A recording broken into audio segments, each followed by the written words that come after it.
Hello everybody, welcome back, and if you haven't been here before, my name is Debbie and I read a lot of books, if you hadn't figured that out from the massive yellow banner at the top of my YouTube channel. Today's book is The Midnight Library by Haig.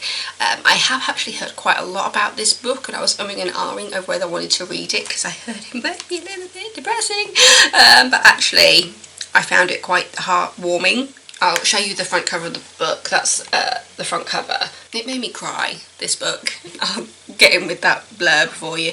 Also, it does say it was winner of the Goodreads Choice Awards Best Fiction in 2020. So, I think that was when it was released. Yeah, August 2020. Between life and death, there is a library. When Nora Seed finds herself in the Midnight Library, she has a chance to make things right. Up until now, her life has been full of misery and regret. She feels she has let everyone down, including herself, but things are about to change. The books in the Midnight Library enable Nora to live as if she'd done things differently.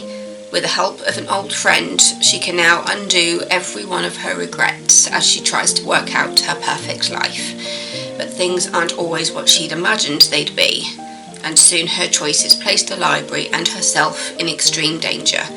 Before time runs out, she must answer the ultimate question: what is the best way to live? It's 304 pages in fiction and general fiction with target audience adults.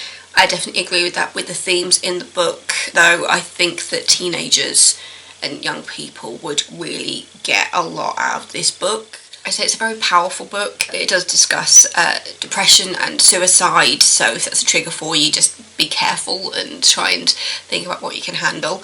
But ultimately, as somebody who has gone through depression, I did connect with this book on a different level. For me, it was a case of I wasn't aware what I was going through until a lot later.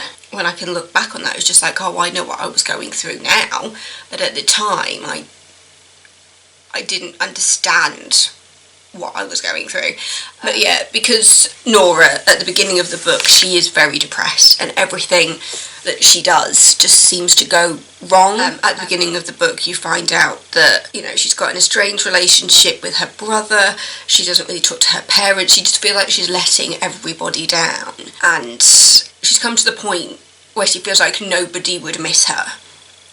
And she thinks, I don't want to live anymore. I'm letting everybody down, I'm letting myself down, and life does not seem worth living anymore. Her pet cat dies, and she's in a very, very dark place, and she attempts suicide. And that takes her to the Midnight Library. When she kind of wakes up in this library, and the librarian is a teacher that she was friends with at school. I say teacher, it was actually her high school librarian. The librarian basically comes in and says, here is a book full of your regrets. Read it. And when Nora reads it, it feels like the library is about to fall apart, and that's when the librarian goes, okay, maybe this is a bit too much for you. Think about what regrets you kind of want to undo. And each book in the library represents a life of Nora's, had she just made a different decision or didn't do that led to a later regret. And so it's like trying out a life for size. And so she can open a book and enter that life, but she has no memories of Nora within that world. That part of the book is slightly frustrating. It was just like, surely you'd give her something to be able to understand the world that she has just gone into, but she has no memories. It makes her, like, for however long she is in that life for, she kind of has to learn, like, who she is in that life, where she lives, where she works, what her family situation is, what her friend situation is.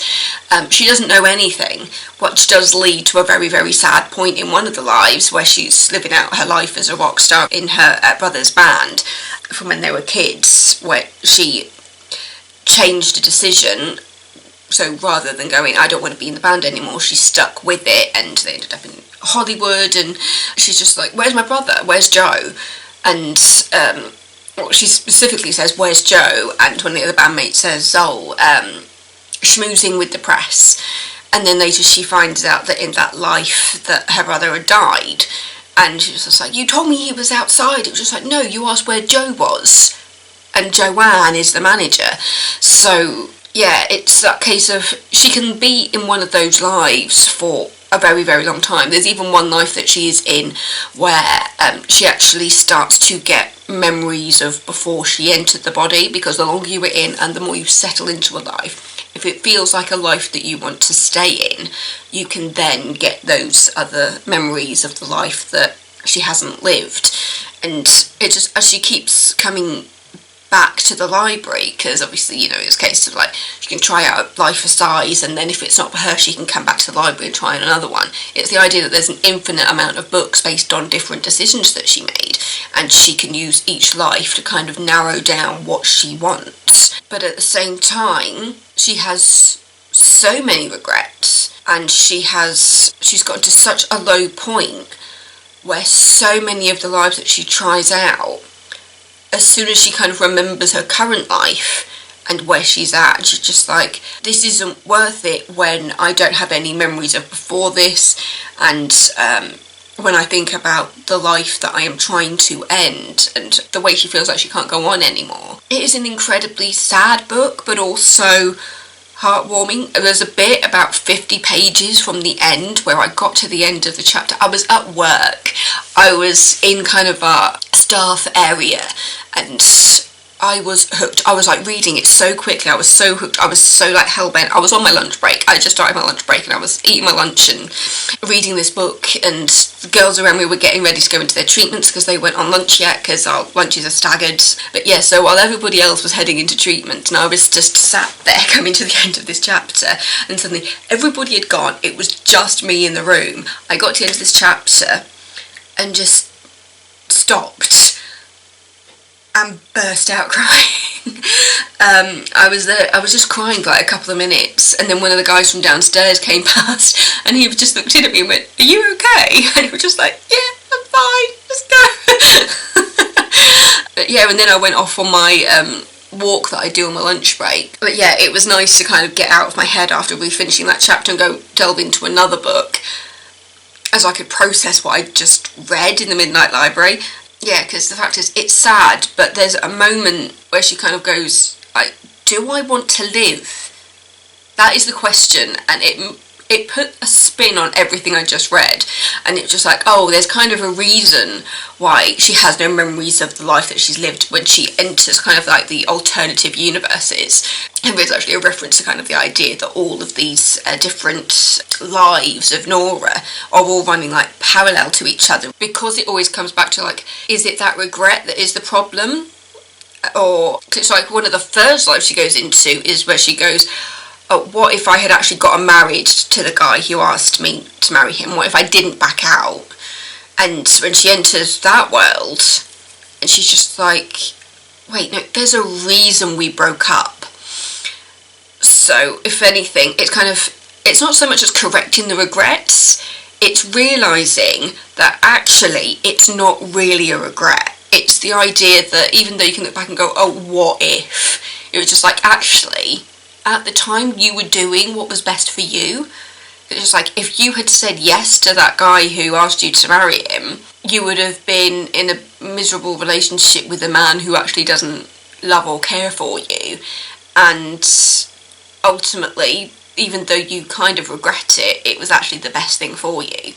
And looking at Nora in those worlds and realising, and I was just there thinking, is it going to come back to the point when she's just like, is there something available in the life that she has already lived? This probably sounds like a bit of a bonkers book if you haven't read it and you're trying to understand what I'm saying, because obviously I've read it, so I completely understand what I'm talking about. But the fact is, at the beginning I just felt so sorry for Nora, and I really wanted to kind of just come to her senses. I know that's a really, really horrible thing to say when you're struggling with something as like bad as like depression. And she says that she's been diagnosed with situational depression rather than like clinical. She says it's based on the situation that she's in, with the fact that she's estranged from her family and the fact that she's come to the point where she feels like she's got no friends. It's like in that hour before she makes the decision, she finds out that her cat has died. She has literally discovered herself as being completely alone, and that's the point when she's just like, I don't know if I want to live this life anymore. And that's the original life. And she goes back and she looks upon her actions as a kid and a teenager and as an adult, and she's just like, what if I never gave up swimming? What if I had decided to stay in the band? What if I had decided to go for that dream I had when I was a kid? What if? And yeah, it's sad. It is really, really sad to read, but it's also funny and heartwarming, and as you see Nora kind of learning and growing from trying on those different lives for size and realising what she has got and what she hasn't got and what she wants. That's a big thing. It's what she wants out of life, and yeah, it's a beautiful book. It's beautiful. I don't have any negatives about it. Originally, it was just a case of like, it seems a bit of like a kink in the armour type, that she has no memories.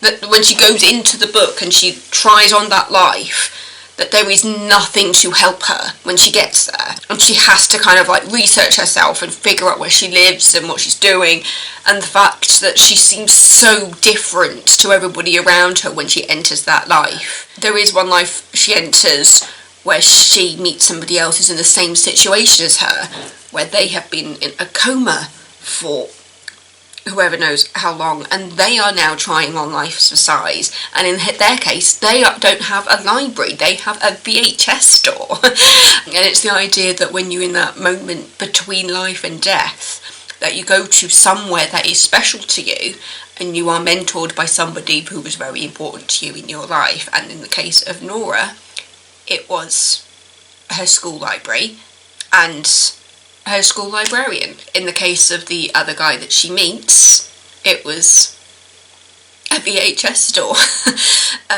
Really, really powerful book. I did enjoy it, and as I said, it made me cry. It made me cry, and when I got to the end, I just thought that that's just how it needed to end. That's how it needed to end. Midnight Library. Matt Haig. Very, very powerful book. It might feel like I said quite a lot, but I really haven't said much in regards to kind of what she goes through and the things that she learns about herself and the people around her, and the parallels between each of the lives. Gorgeous, heartwarming, funny, but sad at times too. And I will say, when I cried, it was kind of a mix of happy tears and sad tears for Nora. Yeah.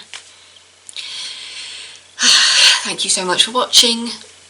Don't forget to subscribe if you're not already. There will be plenty of more books in the new year. And yeah, it's Happy New Year. Love you all. See you next time.